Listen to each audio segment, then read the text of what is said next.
He was a pillar of the community, a former prosecutor and assistant state's attorney, suddenly on trial for the crime of murder. Someone of this magnitude to then be accused of murder. We're relying on scientific medical evidence. It probably caught the entire community off guard. You guys have any reactions, guys? Did this crusader for justice really kill his own wife? Or, for that matter, did anyone? I don't even think that there was a crime and they started looking for someone who committed this crime. I think they started to create a crime so that they could arrest someone. And that's what got us here today. It was Valentine's Day, but in the small town of Quincy, Illinois, there would be no romantic breakfast in bed for Curtis and Corey Lovelace. According to Kurt, Corey had been sick for several days with flu-like symptoms. And since it was normally her job to take the 3 oldest of their 4 children to school, Kurt's morning was spent chasing kids around their cramped 2-story house. It was a Monday morning. Corey came downstairs. They hugged their mother, they said bye to their mother. One of them, Logan Lovelace, said he even told his mom, "Can I stay home and take care of you?" And she said no. After that, Curtis helped his wife upstairs, then rushed the kids off to school.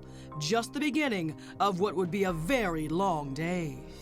Around 45 minutes later, he raced through his front door and up the stairs for a quick shower before work. And that's when he saw her, lying in bed with her arms slightly raised, hands bent toward her chest, eyes wide open. Curtis noticed she wasn't moving. He immediately called his boss at work, who was the state's attorney. Before long, first responders were at the house, confirming the worst. Corey Lovelace was dead. She was only 38. It seemed sudden, so out of the blue. But was it? When I heard that Corey had died that morning, I was not overly surprised. I was very sad, but I was not surprised. Corey was, by almost all accounts, a daily drinker, an illness she had carried for years, if not decades. When I first met Corey, her drinking was what I would consider normal at the time when we were in college. But as time went on, we noticed, especially when Kurt was in law school, that her drinking was more intense than the rest of us. She was in the grips of an addiction, and she had lost the power of choice over it. The last time I saw her was about 6 months before she died, and she did not look well at all. She was drinking heavily. Her face was very puffy. She was very thin. She was not well. When officers investigate the scene, they even find a half-empty vodka tonic on her nightstand. And if that weren't unhealthy enough, there were also reports that Corey was bulimic. Family members reported she hadn't eaten hardly anything that entire weekend. You know, she's starving herself of nutrition. When hospital pathologist Jessica Bowman examines Corey later that day, she finds a body broken down and a possible cause of death. Corey's liver was fatty, was with a lot of fatty cells, and was also a very large size. She had a condition called steatosis of the liver. Her liver had enlarged twice the size of a normal liver, and it was caused because of alcoholism. And exacerbated by her alleged eating disorder. Everything seemed to fit. And this is a condition that can cause sudden death. But there was one little thing that Dr. Bowman could not ignore. There was a mark on her lip right here on the front, and then there was also a mark on the inside of the lip. The pathologist who did the autopsy requested that detectives investigate that. She had seen similar marks before in suffocation cases. It correlated with what someone would do if they pushed pressure down on someone's mouth and applied that pressure long enough to obviously suffocate her. One expert would later speculate such a crime could be carried out with a pillow. But if that were the case, police should have found blood on Corey's. And there was none. There was no particular hemorrhaging, which is common if you have a smothering or suffocation. And so police detectives conducted extensive interviews of Curtis, all 4 children. The oldest daughter described the mother as having fallen over the weekend, which could explain the cut lip. And there was, no foul play suspected at the end of the investigation. And, it was a closed case. Well, not exactly. Though the pathologist was fairly certain Corey's fatty liver was what killed her, it could not be listed as an official cause of death.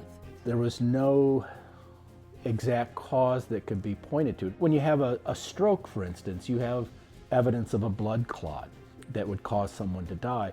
With steatosis of the liver, there's no smoking gun. And because of that, Corey Lovelace's death was ruled undetermined. Case closed, but door left open. For the next several months, Kurt and his children tried their best to move on with life. Kurt was amazing, actually. He came to town, I think it was 2 months after she had passed, and brought the boys, and you could tell that Kurt had been a single parent for quite some time. In fact, according to some, there had been little love between the Lovelaces for a while. They drank a lot. That they were both Curtis and Corey were chronic alcoholics, so to speak. They argued very often. He was not home often, and that led to a lot more fighting.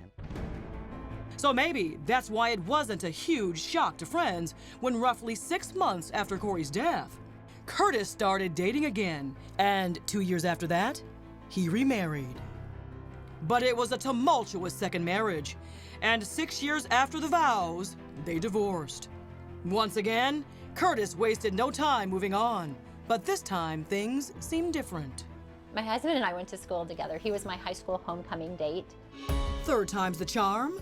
Soon after they got back together, not long after the divorce, Curtis and Christine got married.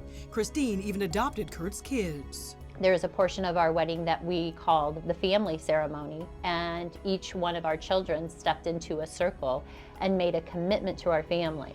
8 years after the tragic death of his first wife, things finally seemed to be looking up for Curtis Lovelace. But life was about to get turned upside down. August 27th of 2014, Kurt took me to my pie shop where I worked, and he was planning on coming back to see me at lunch like he did every day. That particular day, I knew that he had a lot of clients, so I wasn't too concerned when I didn't hear from him in the morning. But when the lunch hour came around and I still didn't hear from him, I was getting a little concerned. Turns out, when Kurt was walking out of his law office for lunch, he was confronted by flashing lights and hands on guns. When they arrested Kurt, they threw him up against his car, they put handcuffs on him and told him he was being arrested for the first-degree murder of his wife. Well, his wife is me. So for a time, he thought that something had happened to me. It wasn't until Kurt was confined to a small police interrogation room that he learned Christine was safe. After that, confusion. It was sometime around 2:30 or a little after. A very close friend of mine called me and asked me when the last time I had seen Kurt was, which that question just right from the start is disconcerting. I'm thinking the worst thing happened. I'm thinking somehow my husband was in a car accident, something happened, and he's not with us anymore. And that's when Christine's friend told her that the man she had married just months before had been arrested for the first-degree murder of Corey Lovelace. My response was one of, Corey wasn't murdered. That doesn't make any sense. Coming up. I was like, my God, what did they have? Why did police reopen the files on Corey's death? And a shocking verdict that leaves both sides stunned. There seems to be some things going on that I don't think that I should actually get into right now.